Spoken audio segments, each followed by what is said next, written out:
Hello everyone and welcome back for some more Drag Race gossip, secrets and drama. So I'm back for another Have Your Say video, and this video is for All Stars 9 episode 10. So today we're going to be recapping this week's episode, going through the results of the Have Your Say poll, and are we talking about a little bit of recent drama to do with Bob the drag queen calling out Gia Gunn, as well as some backlash that Gia received for some other comments that she made. All that and more coming up in today's video, so let's get started.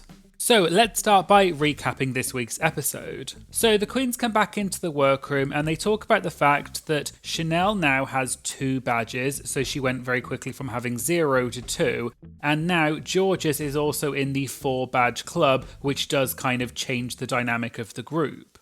The queens come back into the workroom the next day, and RuPaul tells them that this week's maxi challenge is that the queens will be competing in a lip-sync Lollapalooza. Now, this has become a staple of Drag Race, so we kind of know the format. Each queen will face off in a series of lip syncs, and each queen that wins will advance to the next stage, and then eventually to the finale, whereas the queen that loses will be out of that particular round. And the 2 queens who end up in the finale will each win a badge, and then the winner of the final lip sync will win $10,000 for their charity. And I do love the lip sync Lollapaloozas. I think it's actually a really interesting way that they've managed to kind of change Drag Race and the format a little bit. We normally only see lip syncs obviously when the queens are in the bottom to lip sync for their life, or we see them lip sync for their legacy or for the win on All Stars. But I quite like that they're making this a main challenge because it gives us a chance to see each of the queens actually perform. And I think in the older seasons, sometimes some queens went through the whole competition and never lip synced, whereas nowadays they can't really get away with doing that. So it's interesting to see how the dynamic has changed among the queens. And I do think this is also a great bunch of queens because we do have a lot of really good lip syncers in this group. So there's not a huge amount to say, so I'll just get straight into it. When the queens come out for the Lollapalooza, we have Bruno, the pit crew member, with what I believe is called a hopper, which is basically a thing that turns around with the balls inside it, and the balls have a queen's name. And the queen whose name is chosen on the ball gets to pick their opponent for the lip sync, and then the opponent gets to pick the song. And the lip sync songs this time are previous songs that have been used on Drag Race that are kind of fan favourites. So I'll go through each of the lip syncs and give my thoughts on each one. So the first ball that is chosen is Gottmik, and Gottmik chooses Angeria as her opponent. And then Angeria chooses My Lovin' by In Vogue.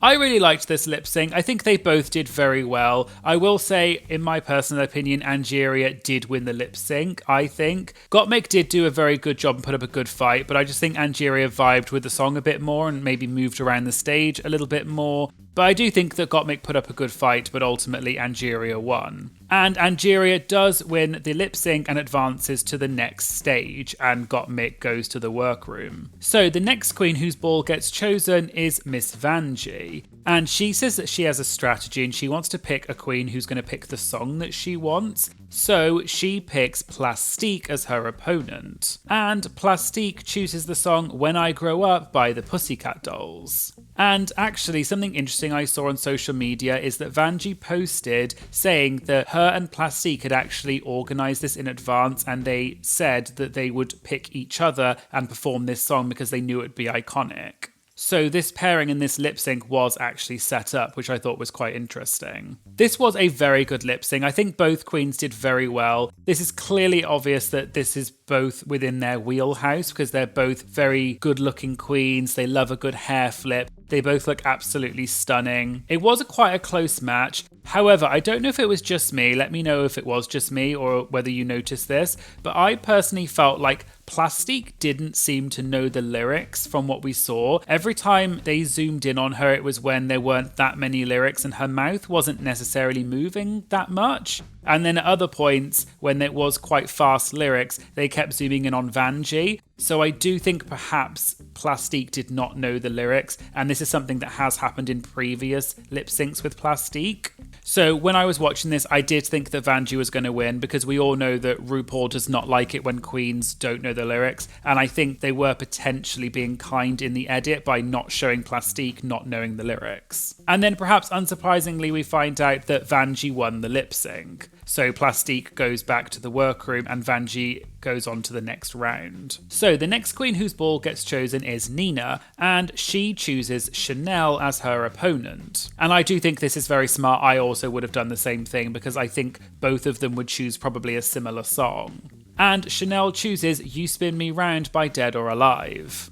This lip sync I thought was quite interesting because I think it was quite evenly matched, and they're both kind of comedy queens, quite kind of old school queens in that sense. So I think they both interpreted it in a sort of similar way, maybe going slightly more down the kind of comedy route maybe. But I think overall, Chanel's outfit looked incredible. The movement of it was really good. And I think she maybe vibed with the song a little bit more than Nina did. I thought Nina's choice of outfit was actually quite smart because you can't help but look at that really colourful outfit that's really in your face. But I do think Chanel just had maybe a slight level of polish that Nina didn't quite have. And perhaps unsurprisingly, Chanel wins the lip sync and advances to the next round, and Nina goes to the workroom. So the final lip sync then is between Roxy and Georges. And Roxy's ball gets chosen, which means that she gets to pick the lip sync song. And she chooses Holding Out for a Hero by Bonnie Tyler. Now, you just knew that this was going to be good because these two are great lip syncers. And I thought this was really cool because Roxy said that her drag grandmother did this for a talent show at Miss Gay US of A, and her drag mother also would perform it following her passing. So I thought that was a really nice lead up to this lip sync. Overall, both queens did such a great job. I do think that this is such a great song because it's so powerful. And as soon as Roxy took off that cape, I thought it was such a good move. The outfit really worked. I think overall, although Georges is an incredible lip syncer, she was perhaps moving around a little bit too much, and I think Roxy was more being powerful and vibing with the energy of the song. So I could see, in my opinion, Roxy was going to win, whereas Georges still did a great job, but maybe just, in my opinion, a bit too energetic for this song. And so Roxy is announced as the winner of the lip sync and advances to the next stage, and Georges goes back to the workroom. So we're now on to round 2, and Vanjie's ball gets chosen, and she chooses Chanel as her opponent. And I thought this was quite an interesting pairing because these two queens are quite different in their aesthetic and their style. So I was quite curious what Chanel was going to pick, although from the others it seems like it was obvious that she was going to choose I'm Every Woman by Chaka Khan. And although Vanjie said she was really happy that she wants to do Chaka Khan, I kind of felt like maybe this wasn't quite in her wheelhouse, or that she wasn't dressed for it. This was, I think, probably one of the more interesting lip syncs because it was quite weirdly matched in a way, because I don't think you would naturally put these two queens together. I do think that, unfortunately, Vanjie's outfit just didn't work for this song, which isn't her fault necessarily because you don't know what's going to come up. But I do think just from the outset, Chanel looked so much more the part, and I do think that really helped her in this lip sync. Although Vanjie did a great job, I think really Chanel just had that old school diva attitude. She knew exactly what she wanted to do. Both of them put up a good job, but I do think my eyes were constantly on Chanel, and I just think that fringe moving around really worked with the song. So Chanel is announced as the winner of the lip sync and advances to the finale, and Vanjie goes back to the workroom. And one of the funniest moments was when Vanjie said, "Bruno, I've got no badges, but I do have an ass." That was so funny, and I do think that Vanjie is such a naturally funny person and is great TV and great entertainment. And to be honest, that was probably the highlight of the whole thing.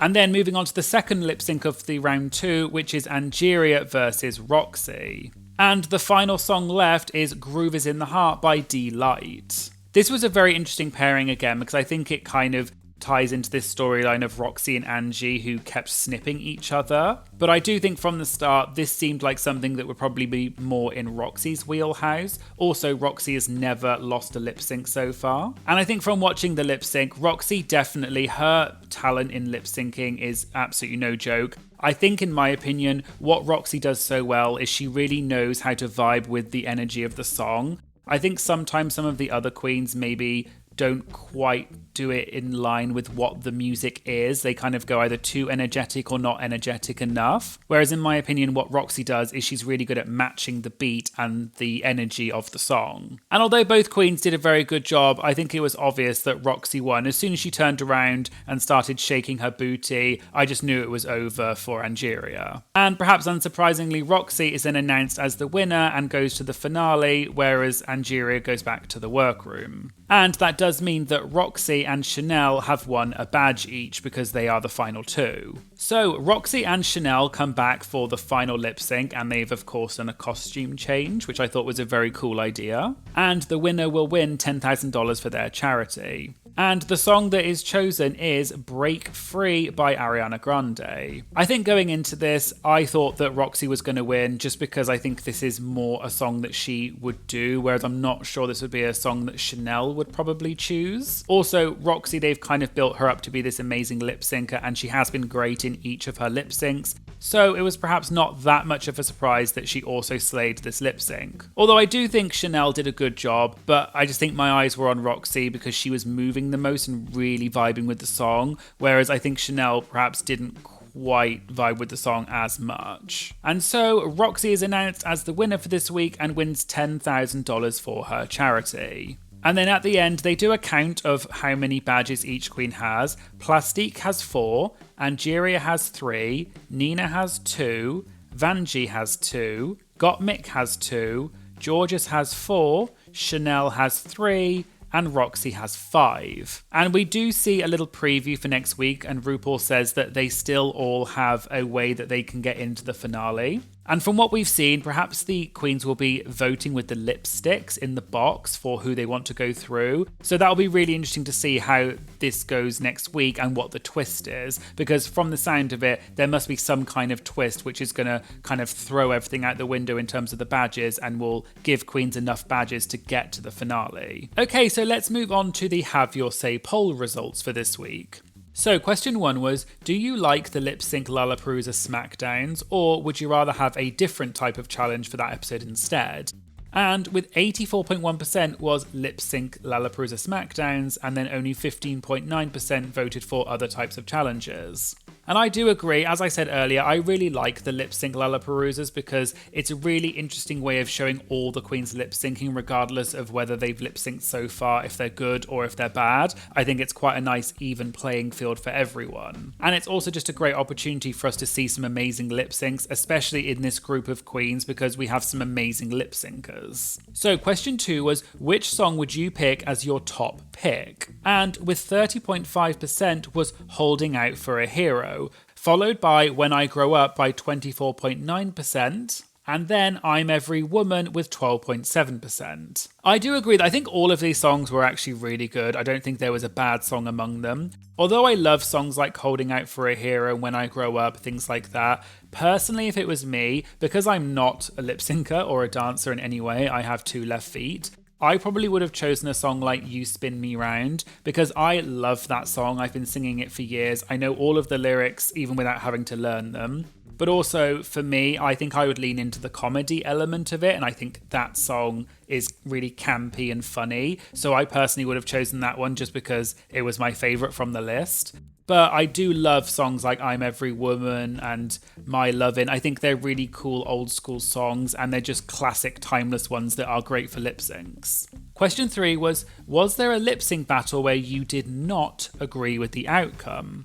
And I'll be totally honest, I personally agreed with all of the outcomes of the lip syncs, although some of them I thought were close.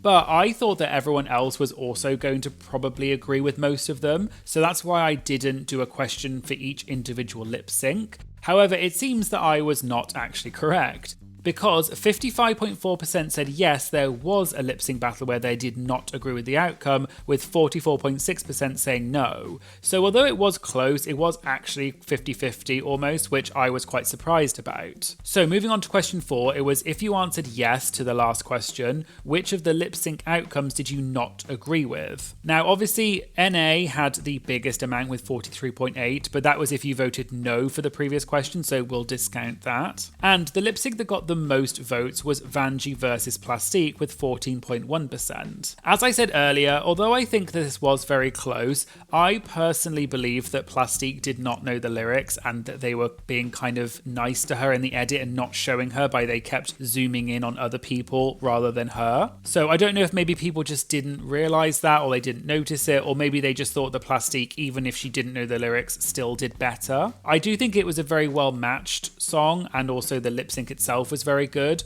But I think if you don't know the lyrics, which is probably what it was, in my opinion, I think that you automatically are not going to win the lip sync. But I may be wrong. Let me know in the comments why you thought specifically this lip sync outcome was not correct. The next one after that was Chanel versus Vanjie with 7.3%. And I maybe can see that. I do think that Chanel's outfit really helped with that lip sync to sell it, and I think that is what hindered Vanjie a little bit. But Vanjie still did an amazing job. So from the actual lip sync point of view, it was quite close. But in my opinion, I think Chanel just looked so much more appropriate for the song. Although I will say that that's not necessarily her fault. It's just bad luck. And then the third one was Angeria versus Gottmik with 4.3%. I personally did feel like Angeria won it fairly. I thought Gottmik did do a decent job, but I felt that she maybe was just standing still a little bit too much, whereas the camera kept following Angeria more.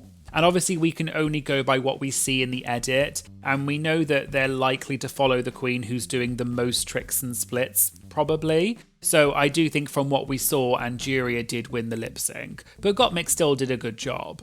Okay, so moving on to question 5 was, who did you expect to win overall before you saw any of the lip syncs? And perhaps unsurprisingly, we had Roxy Andrews with 63.5%, followed by Georges with 22.4%, and then Angeria with 7.3%. And I do agree, because I think we all know that Roxy is an incredible lip syncer, and the fact that she's never lost a lip sync ever on Drag Race across all of her seasons, and also when she was a lip sync assassin, I think that just shows that she is an incredible lip syncer. So perhaps it's not really that surprising that people thought she was going to win going into it. Georges is also a lip sync assassin. I think she was probably the one that most people were afraid to go up against, apart from Roxy. So that also makes sense. And then I think Angeria is also a great lip syncer because she's quite versatile. She can do the kind of sexy, more really vibing with the song, but she's also really good at doing comedy as well. So question 6 was, which queen surprised you the most? And again, perhaps unsurprisingly, was Chanel with 64.1%, followed by Vanessa Vanjie Mateo with 11.9%, and then joint third place was Nina and Gottmik with 5.4%. And I do agree, although I think that it was obvious that Chanel was going to be good at lip syncing because she is a very talented queen and she's very seasoned, I suppose we haven't really seen her lip sync a huge amount necessarily. And so I don't think we had that much necessarily go on compared to maybe some of the other queens like Roxy and Georges who have lip synced on Drag Race a bit more recently. So I was very surprised by Chanel, although again, I think we all know that she can basically do everything. She's good at everything pretty much, and she's a very versatile queen. And as she said, she does this pretty much every day in Las Vegas. So I think we know a showgirl when we see one. So question 7 was, which queen had the best lip sync outfit? And this was actually quite split and the results were quite close. So in first place was Roxy Andrews with 18.4, followed by Plastique with 16.8, and then Vanessa Vanjie Mateo with 15.4. And I do agree that Roxy looked great in both of her outfits, and I think she really knows how to work it. She knows how to show off her body, and she knows how to use it. She knows how to emote to the songs. I personally really loved Chanel's outfit though. I thought although it was very sort of classic, almost looked a little bit kind of ice skatery vibes, I really loved it because I thought the fringe really caught the light well whenever she moved, and it was very simple but very effective at the same time. But actually all of the queens had great outfits, and I think that someone like Nina, her outfit looked the most different because it wasn't necessarily the most glamorous outfit, but it was very eye-catching and it really made you focus on her. And I think if she had had a more comedy type song, maybe it would have worked even better. And question 8 was, who is the front runner so far, or in other words, most likely to win the competition? And perhaps unsurprisingly is Roxy Andrews with 81.6%,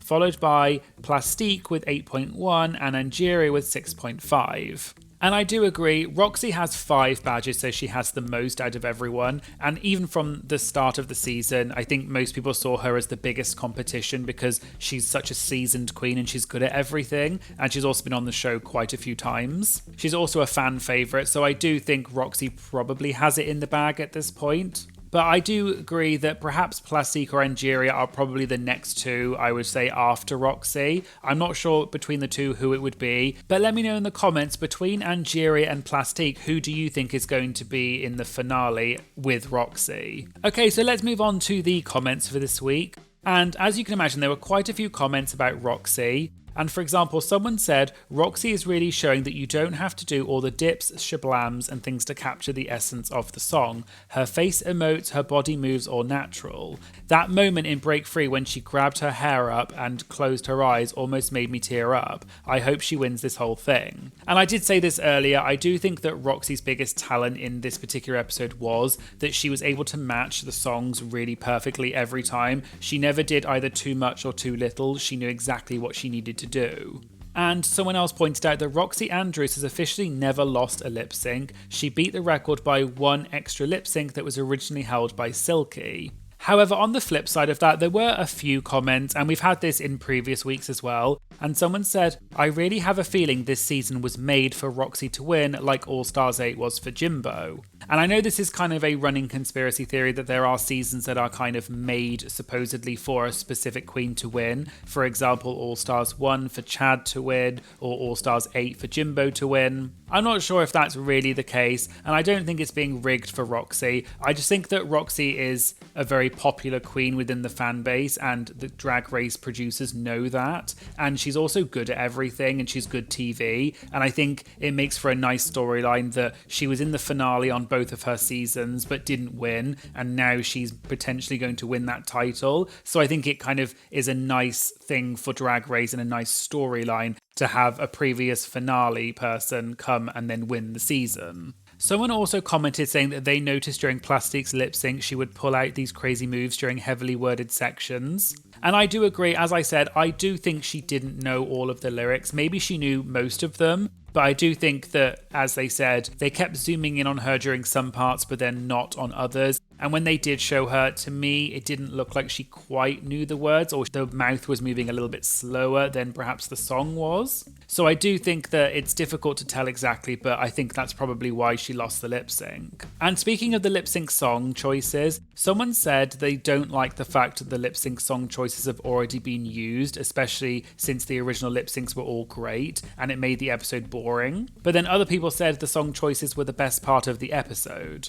And in general, I think it probably was fine for this particular one because it was kind of like having these fan favourite lip sync songs come back again. And it's kind of interesting because obviously on the one hand you're also going to compare the songs and the lip syncs to the previous time they were used and whether they were good or bad. And if the original lip sync was good, it's kind of like you're setting the queens up for failure by using the song again because it's never going to live up to the original. Whereas on the other side, you could say that the fact that they're fan favourite lip syncs means that the songs are really good choices. And I do think that all of these songs definitely were great choices. We've had some choices so far in this season of the lip sync songs where the lip sync songs were just boring and very mid-tempo and there's nothing you could do with them. Whereas I liked the fact that in this particular episode, I think every single song slapped, as they say, and I think it looked really good on screen because it gave the queens chances to do all of the tricks and splits and emote. But let me know what you think. Would you have chosen new songs or would you have kept some different fan favourites instead? So we're now going to move on to a little bit of recent drama involving Gia Gunn. As many of you will know, Gia became well known on the show for being very honest with her opinions, and she's developed a bit of a reputation for being quite outspoken. And in the past, Gia has made several comments that got a lot of attention and backlash. In fact, I did do a video about it a while ago, which I'll link to in the description. Well, it seems that Gia has once again made some comments that have caused some backlash against her. Gia has posted in the past saying that she was the first openly trans contestant on Drag Race. And back in January 2022, Gia tweeted in reference to Kerry Colby on season 14 saying, So happy to see a trans person on an actual season of Drag Race, the doors that I've opened. And these comments got a lot of backlash, with people such as season 13's Got Mick, who's a trans man, saying, "I love my fake season." Lots of other people at the time also said that there had been other trans contestants on Drag Race before Gia, such as Kylie Sonique Love, Monica Beverly Hills, and Peppermint, among others. And Gia has previously defended her opinion and said that she was the first openly trans female presenting person on Drag Race. And it looks like Gia has doubled down on this. And on the 10th of July this year, Gia posted a collage of several different trans contestants in their confessional looks. And the caption said, "I'm not here to judge or put anyone down. All transitions are valid, but I know what I'm saying and you may disagree, but isn't that the beauty of life?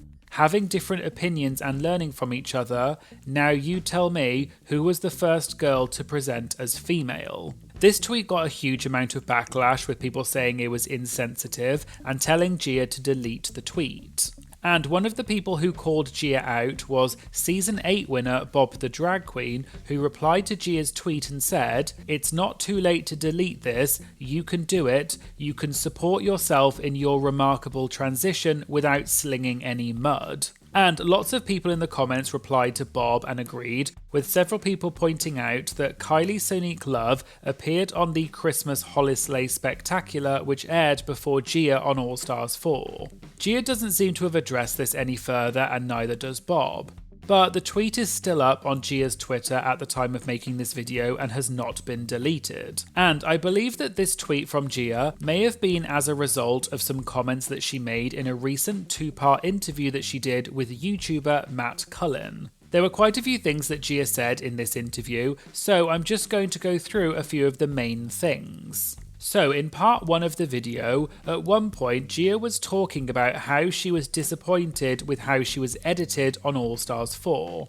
The reason was because she wanted to go back because she, quote, truly wanted to be the first trans woman on Drag Race.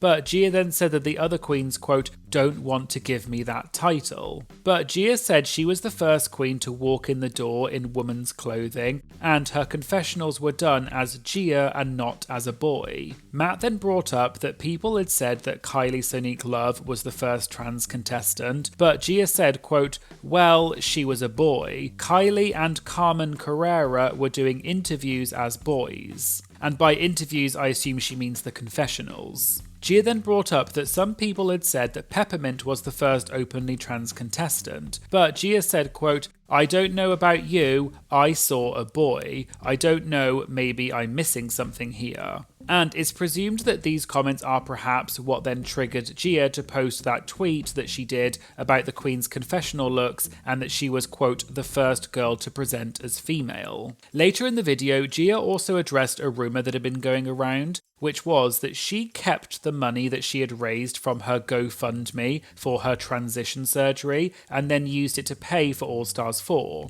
Gia said that another trans person had started this rumour and said that Gia got her surgery done for free and then pocketed the $30,000 that she raised from her GoFundMe. However, Gia said that this was not true and that she did have to use some of the $30,000 to pay for All Stars 4, but her surgery was not free and she had to work hard after All Stars to raise back that money so that she could get her surgery, and that she did use the GoFundMe money for the surgery and she never scammed her fans. In the second part of the interview, Gia said that she used to have a lot of makeup brand deals, but they dried up due to the pandemic. And Matt asked perhaps if she lost brand deals because of Gia's comments that she made saying that COVID was a hoax. Just to quickly explain in case you don't know, back in 2020, Gia said in an Instagram live video that COVID was a, quote, hoax, and that, quote, the whole mask thing is effing ridiculous. And Gia received a huge amount of backlash about this and later apologised in a YouTube video. But going back to the interview that she did on Matt's channel, Matt then asked Gia whether she thought that her comments about COVID being a hoax was the reason why she lost deals. And Gia said, quote, it's very possible. Gia said she never regrets saying anything, and that video where she called COVID a hoax was a, quote, key for people because they talked about it online. But Gia said that she had been hanging out with someone at the time who kept saying COVID was a hoax, and Gia said that she is, quote, very easily influenced, which is why she used that word. Gia then followed this up by saying she honestly doesn't think she even knew what a hoax was when she said that, it was just a word. And when she said it, she didn't think that it was going to go viral. But Gia said she later had a contract for a podcast pulled as a result of it.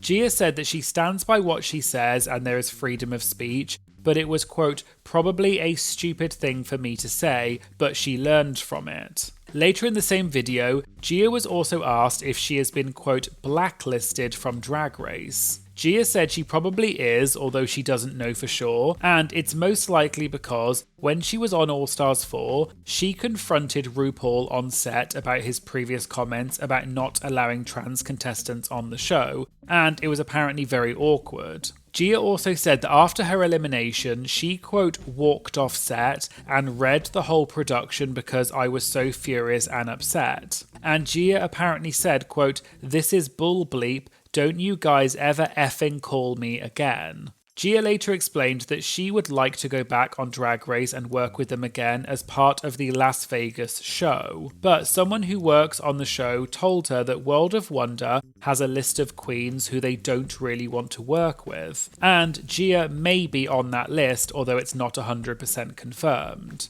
And Gia finished by saying that she really appreciates being on Drag Race and acknowledges that everything she has in her life is because of Drag Race. And she has considered contacting Drag Race / World of Wonder to apologise and clear the air with them.